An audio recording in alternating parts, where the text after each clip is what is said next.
राहुल जी, अभी आपने कहा कि मुझे अपनी सुरक्षा की चिंता है नहीं, लेकिन आपकी सुरक्षा की चिंता मुझे लगता है कि क्योंकि नेता विपक्ष हैं, तमाम लोगों को है। जिस तरीके से कल आपके साथ सलूक किया गया, मुझे लगता है कि आज़ाद भारत के बाद किसी नेता प्रतिपक्ष के साथ ऐसा सलूक नहीं किया गया। आपको घसीटा गया, बस में डाला गया, छत्रसाल स्टेडियम लेके आप गए हैं।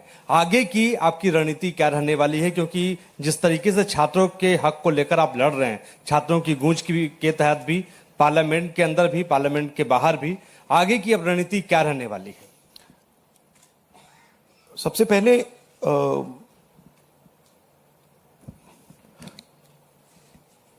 सही है कि पुलिस वाले थोड़ा मतलब मुझे घसीट के ले गए, बट कान में कह रहे थे कि इस सरकार को हटाइए।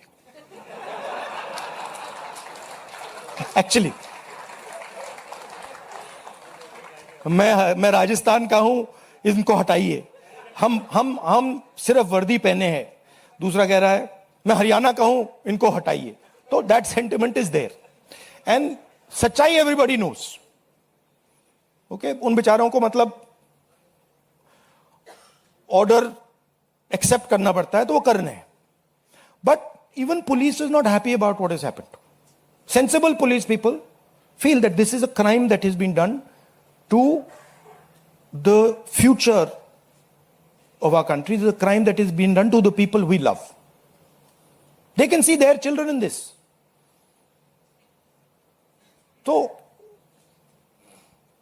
पहली बात वो है। दूसरी बात देखिए, यहां तो बड़ा क्लियर है, this is the demand of the students, we fully support it. And whatever Andolan is taking place on this front, in Delhi, in any state, anywhere, that has to do with these issues, has to do with student issues, Congress party, 100%, me 100%, and the opposition as a whole, 100% is supporting this. We are going to continue supporting it. The deeper problem is the government. There is a fundamental issue on jobs that is causing tremendous pain, and I've already said that we are heading into a storm. This is just signs that the storm is coming. But when the Iran war impact is felt, then you will see that there will be serious problems coming as a result of the pain that is being caused to farmers, to students, to other people. Anyway, I'd like to thank all of you. Arun Kumar Singh, ये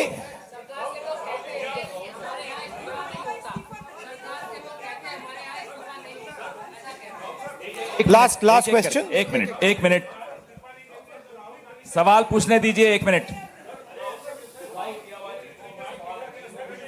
मैं पूछूं? राहुल जी, एक छोटा सा सवाल है। पिछले 10-12 सालों में ये छोटा सवाल और बड़ा सवाल में क्या फर्क होता है? वो छोटा सा हो जाएगा ना। अच्छा, आपको दोहराना नहीं पड़ेगा। जितनी तेजी से आप वहां पहुंचे, पीछे पीछे मिनिस्टर भी पहुंच गए, बहुत तेजी से पहुंचे। आपको क्या लग रहा है, पहले तो कभी ऐसा हुआ नहीं था? What compelled him to reach out to you first? And second thing, ये जो तीनों डिमांड्स हैं, is it totally non negotiable? क्या इससे कम कुछ पर आप तैयार नहीं है और संसद नहीं चलेगी? नहीं, see, this is a decision for the meeting tomorrow morning. There's a meeting of opposition people. It is disrespectful for me to decide for them. What they will decide, we will agree with. But this is non-negotiable for sure. These 3 points, this is not our demand. This is the students' demand, which we are fully backing.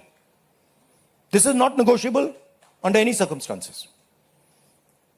Whether House will run tomorrow, that is up to the entire opposition, which will be a discussion.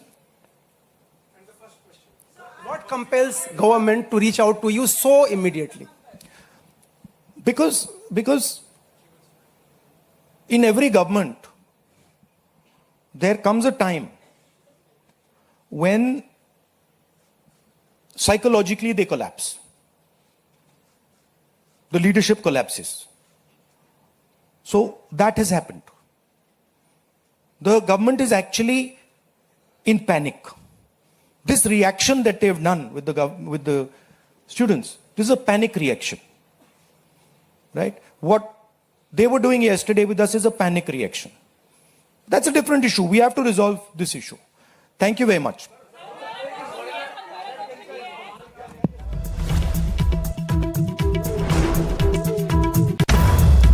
NEET paper leak पर राहुल गांधी की press conference हम आपको दिखा रहे थे। लोकसभा में विपक्ष के नेता राहुल गांधी ने प्रेस कॉन्फ्रेंस के दौरान काली पट्टी पहनकर मीडिया को संबोधित किया। काली पट्टी के जरिए उन्होंने अपनी नाराजगी और विरोध दर्ज कराया और कई बड़ी बातें इस प्रेस कॉन्फ्रेंस के दौरान कही। 3 शर्तें राहुल गांधी की तरफ से यहां पर रखी गई हैं। सरकार को जो करना है वो करे, ये राहुल गांधी ने स्पष्ट किया है। मुझे सरकार के हमले झेलने की आदत। सुपरफिशियली दिख रहा है कि 152 पेपर लीक हुए हैं पिछले 10 साल में। सच्चाई नहीं मालूम, क्योंकि ये 300 भी हो सकता है, क्योंकि बहुत सारी बार पेपर लीक हो गया किसी को पता भी नहीं लगा होगा, वो भी हो सकता है। बट जो हमें मालूम है 152 152 पेपर लीक हुए हैं। स्टूडेंट तैयारी करते हैं, मेहनत करते हैं 8-8 10-10 घंटे 3, 4, 5 साल के लिए, और फिर लास्ट मिनट उन्हें बताया जाता है देखिए जिनके पास पैसा है, 40 लाख रुपए जिनके पास है, 50 लाख रुपए जिनके पास है, वो पेपर खरीद सकते हैं। आपकी ईमानदारी का, आपकी मेहनत का कोई मतलब नहीं है। सबसे पहला कमिटमेंट जो सिंबल है इस चीज का, धर्मेंद्र प्रधान मिनिस्टर, सबसे पहले आप सिंबल को हटाइए। बड़ी बात नहीं है। सुसाइड हुए बच्चों के 152 पेपर लीक हुए।